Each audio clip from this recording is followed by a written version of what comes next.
നഗരത്തിലെ തിരക്കേറിയ പാതയോരത്ത് ആ അച്ചാറ് കുപ്പികൾ നെഞ്ചോട് ചേർത്ത് പിടിച്ചു നിൽക്കുകയായിരുന്നു 12 വയസ്സുകാരനായ ഷഹീർ.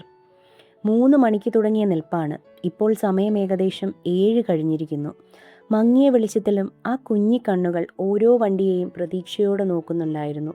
റോഡിനു മറുവശം കാറിലിരുന്നു കൊണ്ട് ഒരാൾ കുറച്ചു നേരമായി അവനെ ശ്രദ്ധിക്കുന്നുണ്ടായിരുന്നു.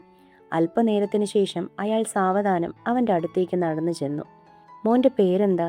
അയാൾ വാത്സല്യത്തോട് ചോദിച്ചു. ആദ്യമൊന്ന് മടിച്ചെങ്കിലും അവൻ പതുക്കെ പറഞ്ഞു, ഷഹീർ. കുറേ നേരമായല്ലോ ഇവിടെ ഇങ്ങനെ നിൽക്കാൻ തുടങ്ങിയിട്ട്. മോൻ ഒറ്റയ്ക്കുള്ളോ?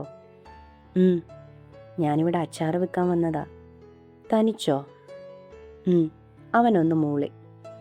മുതിർന്നവരാരും കൂടെ ഇല്ലാതെ രാത്രി ഇങ്ങനെ ഒറ്റയ്ക്ക് നിൽക്കാൻ മോന് പേടിയില്ലേ? പേടിയില്ലേന്ന് ചോദിച്ചാ ഉണ്ട്, പക്ഷെ നിൽക്കാതെ പറ്റില്ലല്ലോ. അവനൊരു ചിരിയോടെ മറുപടി കൊടുത്തു. ആട്ടെ, മോൻ്റെ വീട്ടിലാരൊക്കെയുണ്ട്? വീട്ടിൽ ഉമ്മയും ഞാനും മാത്രമേ ഉള്ളൂ.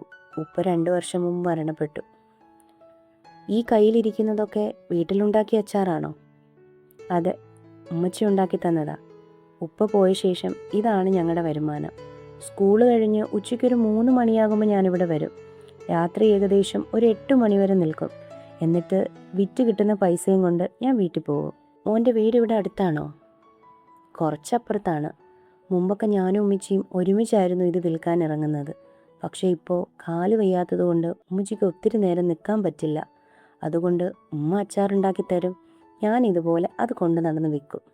ഇതിൽ നിന്നും ഒരു ദിവസം മോൻ എത്ര രൂപ കിട്ടും? ചിലപ്പോൾ ഒരു 350 രൂപ വരെ കിട്ടും, ചിലപ്പോൾ 160.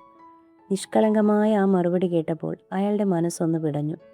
ഒന്നും നോക്കാതെ ഉടൻ തന്നെ തൻ്റെ പോക്കറ്റിൽ നിന്നും കുറച്ച് നോട്ടെടുത്ത് അയാൾ അവന് നേരെ നീട്ടി.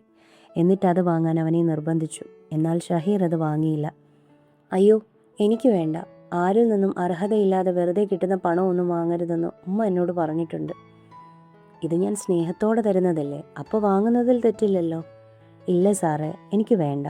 സാറിന് എന്നെ സഹായിക്കാൻ അത്ര ആഗ്രഹമുണ്ടെങ്കിൽ ഇത് നിന്ന് ഒരു കുപ്പി അച്ചാർ എടുക്കോ, എന്നിട്ട് അതിൻ്റെ പൈസ തന്നാൽ മതി. കുഞ്ഞു പ്രായത്തിലെ അവൻ്റെ പക്വതയോടുള്ള സംസാരവും ആത്മാർത്ഥതയും കണ്ടപ്പോൾ അയാൾക്ക് അവനോട് വല്ലാത്തൊരു ബഹുമാനം തോന്നി.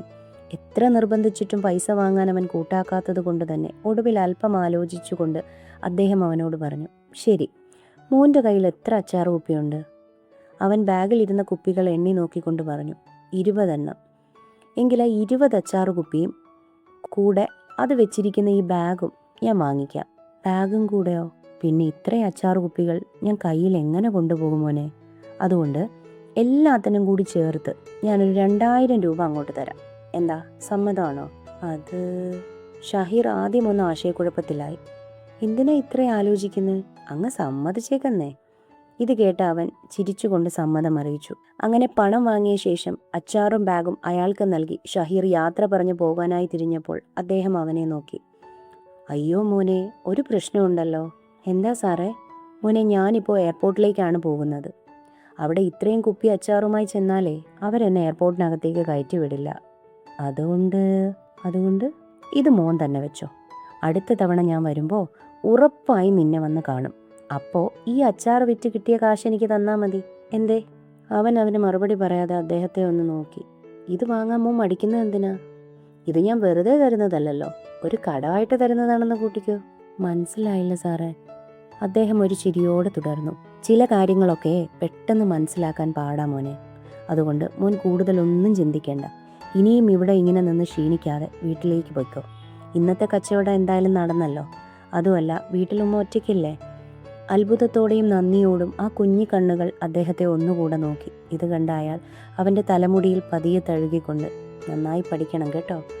അവൻ പുഞ്ചിരിച്ചുകൊണ്ട് തലയാട്ടി. ശേഷം വീട്ടിലേക്ക് ഓടി. അവൻ പോയെന്ന് ഉറപ്പ് വരുത്തിക്കൊണ്ട് അയാൾ റോഡ് മുറിച്ചു കടന്ന് തൻ്റെ കാറിനടുത്തേക്ക് നടന്നു. ശേഷം കാറിനുള്ളിൽ കയറിയ പാടെ കൂടെ ഇരുന്ന സെക്രട്ടറിയോട് അയാൾ പറഞ്ഞു, ആ കുട്ടിയുടെ എല്ലാ വിവരങ്ങളും താനൊന്ന് അന്വേഷിക്കണം. അതുപോലെ അവൻ്റെ പഠന സംബന്ധമായ കാര്യങ്ങളും അതുപോലെ അവൻ്റെ ഉമ്മയുടെ കച്ചവട കാര്യങ്ങൾ മുന്നോട്ട് കൊണ്ടുപോകാനുള്ള സഹായവും ചെയ്തു കൊടുക്കണം. ഒന്നിനും ഒരു കുറവും ഉണ്ടാകരുത്. അവൻ്റെ എല്ലാ കാര്യങ്ങളും എനിക്ക് അപ്ഡേറ്റ് ചെയ്യുകയും വേണം. സാറ് പറഞ്ഞ പോലെ തന്നെ എല്ലാം ചെയ്തേക്കാം. ഇപ്പോൾ നമുക്ക് എയർപോർട്ടിലേക്ക് പോകാം, നേരം വൈകി. ശേഷം കാർ മുന്നോട്ട് നീങ്ങി. കാർ എയർപോർട്ടിലേക്ക് അടുത്തപ്പോൾ ഡ്രൈവർ ചോദിച്ചു, ഇനി എന്നാ സാറേ നാട്ടിലേക്ക്? ഇത് കേട്ട അദ്ദേഹം പുറം കാഴ്ചകളിൽ നിന്നും ശ്രദ്ധ തിരിച്ചുകൊണ്ട് ഒരു പുഞ്ചിരിയോടെ മറുപടി നൽകി. അതിനെക്കുറിച്ചൊന്നും ചിന്തിച്ചിട്ടില്ല. പക്ഷെ ഉടൻ വരണം. ഒരു കടം ബാക്കി വെച്ചാണ് ഞാൻ പോകുന്നത്.